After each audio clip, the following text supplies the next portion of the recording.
जय हिंद। स्वागत है आपका एसपी क्लासेज में। तो दोस्तों, आज हम लोग समझने वाले हैं कि जो बिहार, यूपी और जो हरियाणा में अभी फिलहाल टीओडी को लेकर जो काफ़ी ज़्यादा आंदोलन हो रहे हैं, जिसकी वजह से बहुत सारे जो बच्चे हैं जो रोड पर उतर रहे हैं, सरकारी संपत्ति को नुकसान पहुंचा रहे हैं।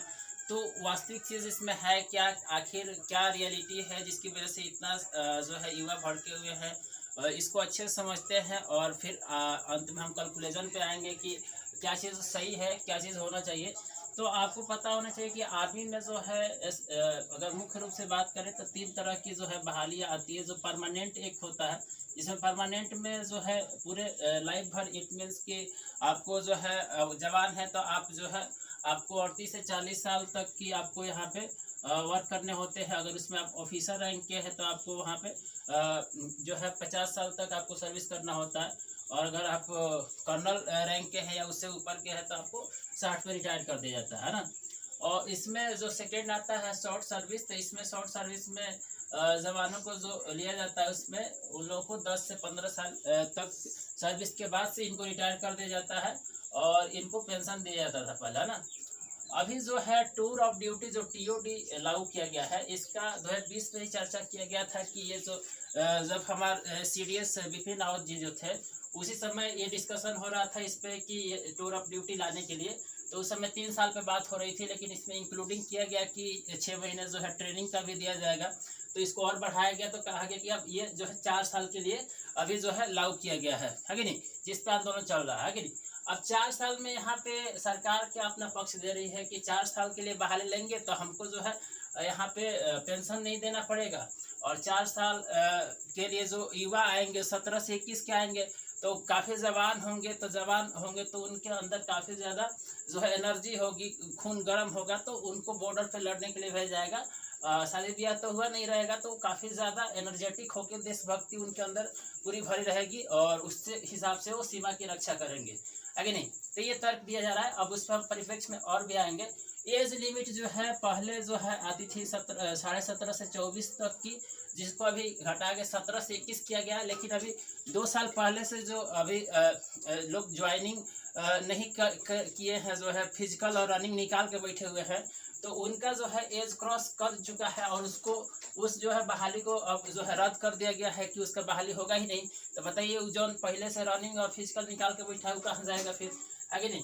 तो यहाँ पे 2 साल और भी इंक्रीज किया गया है उम्र में। अभी जो प्रदर्शन होता है उसकी वजह से 21 को 23 किया गया है। लेकिन फिर भी इसके बाद भी बावजूद भी बहुत सारे लोग इससे इस क्राइटेरिया से बाहर हो जाएंगे, 23 के बाद के हैं तो वो लोग क्या करेंगे। इसकी वजह से बहुत सारा अभी केसेस जो है निकल के आ रहा है कि बहुत सारे बच्चे सुसाइड भी कर रहे हैं, जो कि बहुत ही दयनीय स्थिति है कि नहीं। तो यहाँ पे 17 से 21 को अभी 23 किया गया है। तो यहाँ पे ये दिक्कत है। अब रेगुलर आर्मी में यहाँ पे एक चीज़ मेन मुख्य रूप से सरकार की क्या मंशा है कि रेगुलर आर्मी पे जो टोटल खर्च आती है स्टार्टिंग से लेके लास्ट तक, उसका जो है ट्रेनिंग हो गया, उसका नौकरी सर्विस में जो पैसा देना वो, उसके बाद से पेंशन का जो हो गया, लगभग 11 करोड़ तक इसका खर्च आ जाता था एक आर्मी जो है मैन पे, ठीक है।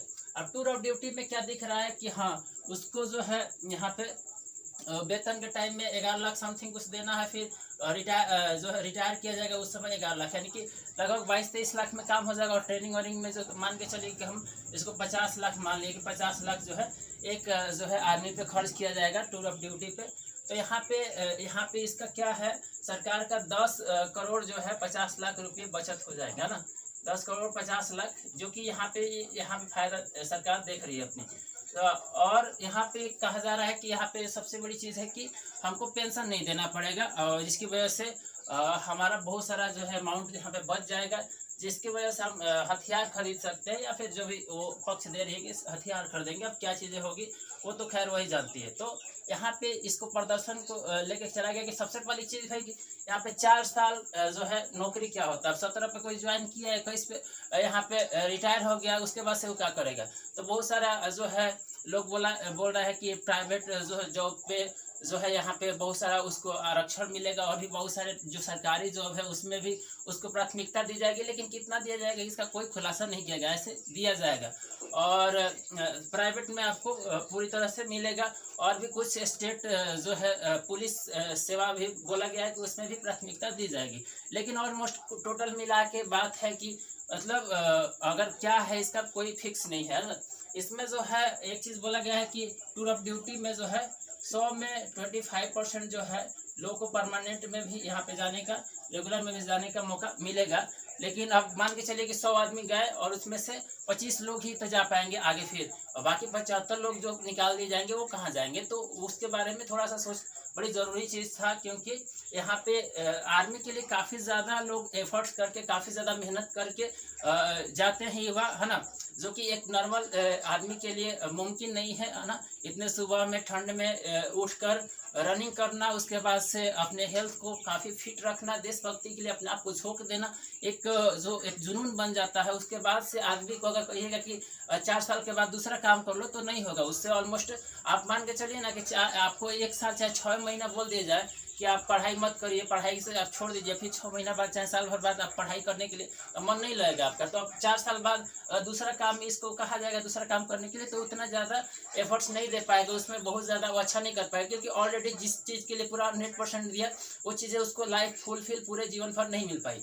अगेन अब यहाँ पे करना ऐसा चाहिए था कि जो है टूर ऑफ ड्यूटी के तहत जिसको जाना है 4 साल तक वहाँ पे जॉब करे, उसके बाद अगर दूसरा चीज़ में जाना चाहे तो जा सकता है टूर ऑफ ड्यूटी के तहत। लेकिन सबको ये कर देना कि सब लोग टूर ऑफ ड्यूटी के तहत ही आएंगे और उसके बाद से फिर चले जाएंगे, तो ये थोड़ा सा दिक्कत वाली बात है कि जो अपने आप को पूरा झोंक दिया है देश सेवा के लिए, फिर दूसरा काम वो नहीं कर पाएगा, ये चीज़ समझना जरूरी है। दूसरा चीज़ यहाँ पे कि एज जो है, एज की प्रॉब्लम है कि जो भाई मान के चलिए कि अगर किसी का 25-26 साल उम्र हो गया, चाहे 24 साल जो पहले था 24 साल हो गया, तो 23 तक ही लेंगे, तो 1 साल वाला तो छट गया, और 2 साल से जो फिजिकल और रनिंग निकाल कर बैठा है उसका आप जो है यहाँ पे बहाली रद्द कर दिए तो वो दिक्कत हो जाएगा भाई। अब उसका तो जीवन वही था कि उस पर एकदम वो आधारित था, और वो चीज़ खत्म कर दिए तो फिर दिक्कत हो जाएगी उसके लिए।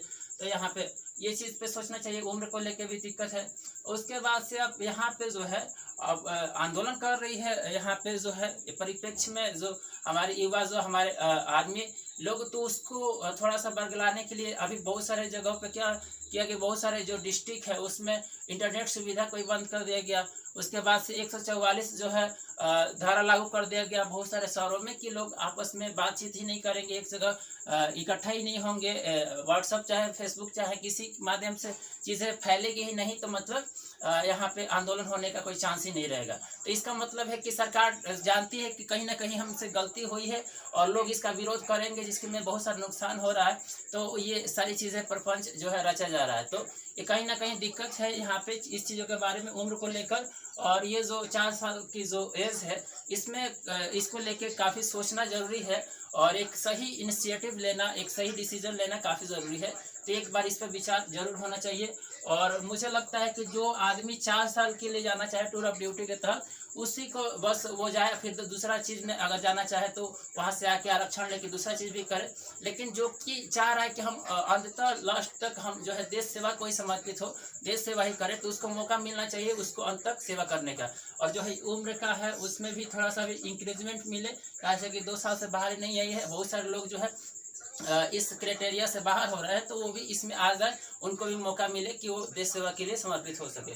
तो इस पे जो है डिस्कशन होना चाहिए। रहा बात की पेंशन का, तो पेंशन का ऐसा है कि किसान का तो ऐसे ही देश में हालत ख़राब है, और जो सैनिक जो है जो देश की सेवा कर रही है उसके लिए पेंशन अगर मिलता है तो कोई ये दिक्कत वाली चीज़ नहीं। क्योंकि अगर आप नेता बनते हैं, मंत्री बनते हैं, तो वहाँ पे एक दिन के लिए भी आप उसमें जाते हैं, फिर दूसरे दिन अगर आप रिजाइन कर देते हैं फिर भी आपको जीवन भर पेंशन मिलता है, आगे नहीं। और जो कि हमारे देश की सेवा कर रही है, जो कि हमारे जिसकी वजह से हम देश में सुरक्षित महसूस कर रहे हैं, जो कि सीमाओं की रक्षा कर रही है हर ठंड धूप बरसात किसी भी विपरीत परिस्थिति में, तो उसको अगर पेंशन मिल रहा है तो उसमें बहुत ज़्यादा ये दिक्कत वाली चीज़ नहीं है। हाँ, पेंशन को थोड़ा कम किया जा सकता है, लेकिन वो चीज़ें ठीक है, और ऑलमोस्ट ख़त्म भी अगर होता है। लेकिन ये जो 4 साल वाला है, ये वाला दिक्कत है कि नहीं। इस चीज़ को पेंशन वाला अगर ख़त्म भी होता है तो कोई ज़्यादा दिक्कत नहीं है, लेकिन 4 साल को जो है ये कतई ठीक ना है, इसको थोड़ा सा इंक्रीजमेंट जरूरी है। अगर कोई ऐसा चाहे कि हम 4 साल टूर ऑफ ड्यूटी के तहत ही काम करेंगे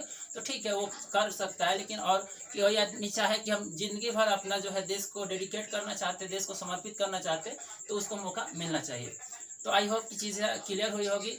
वीडियो पसंद है तो वीडियो को लाइक कर दीजिए, चैनल पर नया है तो चैनल को सब्सक्राइब कर लीजिए। मिलते हैं आपसे नेक्स्ट वीडियो में। जय हिंद, वंदे मातरम।